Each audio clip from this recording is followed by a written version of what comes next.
I didn't get lost in the forest. I knew exactly where I was the entire time. What scared me was realizing the forest knew where I was too, and didn't agree that I belonged there. Today's story is entitled, "The Forest Didn't Let Me Get Lost," and it was posted to the r/occult subreddit by Trail Markerless. Hello everybody, I'm CC and welcome back to the Crucible of Character, where today we have another great story for you up ahead, and I'm super excited to read it with you and go through the analysis. As always, if you have any comments on how I can make my videos better, anything that you do differently in this story, or just anything you want to tell me, let me know down below in the comments. I love reading the comments. I love responding to all of them. And as always, look out for the lesson and so we can compare, see if we got the same one at the end. And with that, here's the story. I didn't get lost in the forest. That's the part everyone assumes, and it's wrong. I knew exactly where I was the entire time. The trail was marked, the map matched the terrain that it should have. My GPS worked until it didn't matter anymore.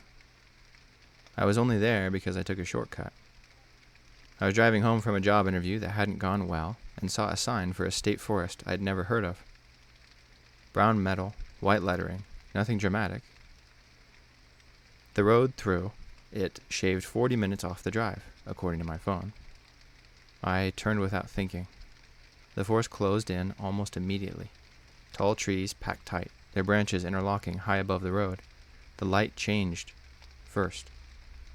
Filtered, greenish like I was underwater. Then the sound dropped out.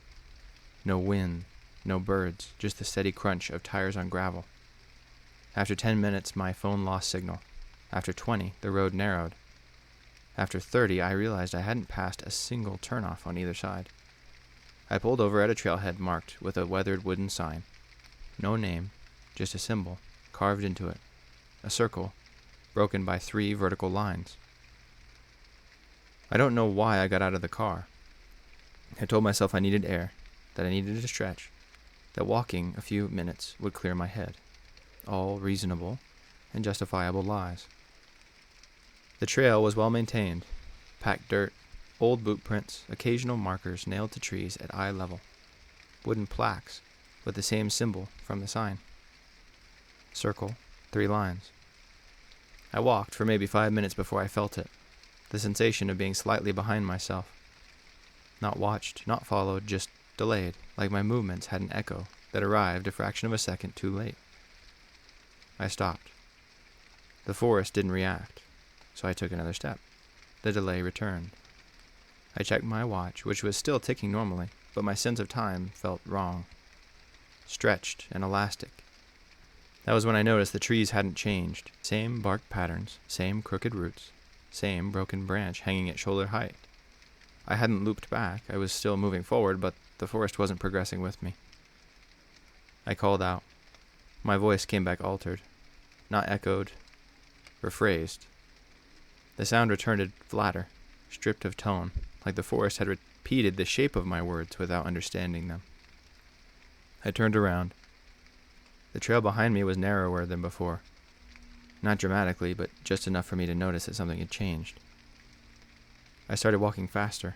The markers appeared more frequently now, nailed closer together, always at eye level. I began to realize they weren't guiding me through the forest. They were measuring me. The first figure I saw was standing off the trail, partially obscured by trees. It didn't move. It didn't face me. It stood in the same delayed way I felt, like it was slightly out of sync with the space around it. Human-shaped, but wrong in posture, too upright, too still. I didn't speak. I didn't approach. I kept walking. The trail began to slope downward, though I didn't remember any elevation change on the map. The air grew heavier, not humid, but thick, like breathing through fabric. Then, I saw the clearing. Perfectly circular, no grass, just packed dirt and old leaves pressed flat into the ground. The symbol was carved into the center, larger than the others. Circle, 3 lines. I understood then. This wasn't a place people wandered into. It was a place people passed through by mistake, and mistakes needed to be corrected. The delay behind me grew stronger. I could feel my movements repeating themselves just out of reach, like something rehearsing how to be me. I ran. The forest reacted instantly. Branches bent inward. The trail blurred, its edges softening like wet paint. The markers were everywhere now, nailed into trees that leaned towards me, their symbols freshly carved. I burst out onto the road without warning, stumbling onto gravel and falling hard. My car was exactly where I had left it, the engine starting immediately. My phone regained signal. Sunlight poured through the trees like nothing had happened. I didn't stop driving until the forest was miles behind me. I told myself I was done with shortcuts. That worked for a while. But sometimes when I'm walking alone, I feel that delay again, that faint sensation of myself trailing just behind. And when I catch my reflection in dark windows, I swear it takes a moment too long to catch up. The end. I really like that story, and I hope you did too. First off, let's go into the psychology of the character. Let's think about it. So, person's trying to get somewhere, obviously, and they find this new shortcut just kind of off the path, and so they start driving through the forest.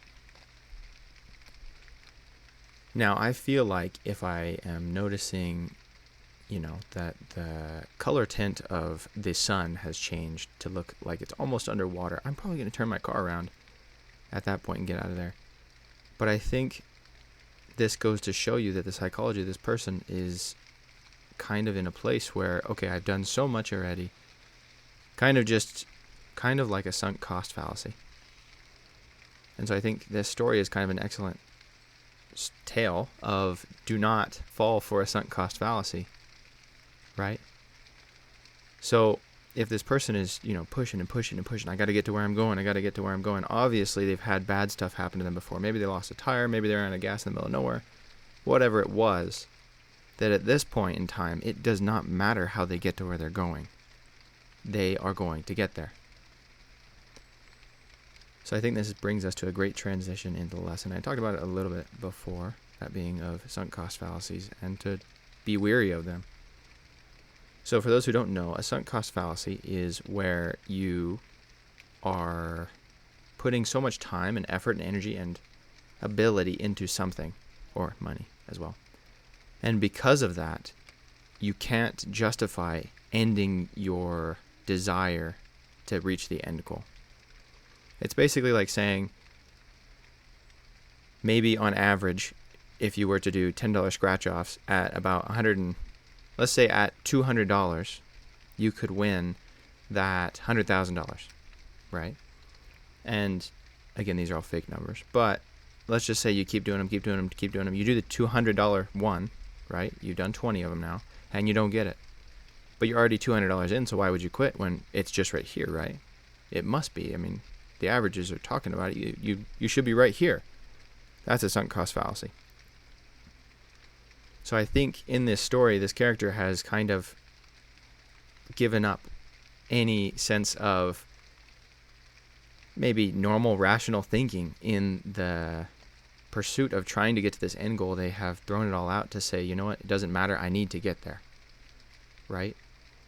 And I know that we have all seen movies and TV shows and video games where characters will throw out their entire humanity to obtain what they want. Sometimes it's quickly. Sometimes they do it just like that, as a choice, like the snap of a fingers. But at the same time, sometimes, and with most of us in reality, it happens slowly as this decay of humanity goes away, and we can even have it in a lot of the parts of our lives, but for this one task or this one goal, whatever it is, something about it has just eaten away at us for so long. So what I would say for today's lesson is be wary of that. What is it that you desire for in your life? What is it that you are working for? And have you thrown everything away just because of how much you've given it already? Have you thrown away your humanity? Have you lost relationships? Have you ruined other parts of your life just out of the pure pride of not wanting to give up because of everything that you've done? And if so, you don't always have to give up that thing. A lot of things that you work at for a long time are good things. That's okay. But if you're sacrificing your relationships, if you're sacrificing your humanity, if you are cutting people off and it's ruining your life, maybe you need to end that goal. And maybe you need to look in the mirror and say, I need to be different. And then you can still go after the goal, and it's okay. But either way, you need to change. We need to change every day. We need to learn something every day. And that's why I love to point out the lessons from the stories. And I would hope anyone who likes to read these stories along with me, anyone who likes to listen to stories, could maybe throw some of their lessons that they get out of these videos in the comments so that I can learn something from them. I would love for this to be a community where we can all be better people together and enjoy awesome, cool Reddit horror stories. Once again, everybody, I'm Cece. I appreciate you all. I love you all. If you enjoyed today's video and you don't want to miss tomorrow's, please subscribe. Please like if you enjoyed the video. Please comment your thoughts down below. Just anything I can do to change my videos, or if you have a different thought of the lesson, or if you just want to say hi, or whatever else. I appreciate it all, and I will respond to all of them. I love you all. See you tomorrow.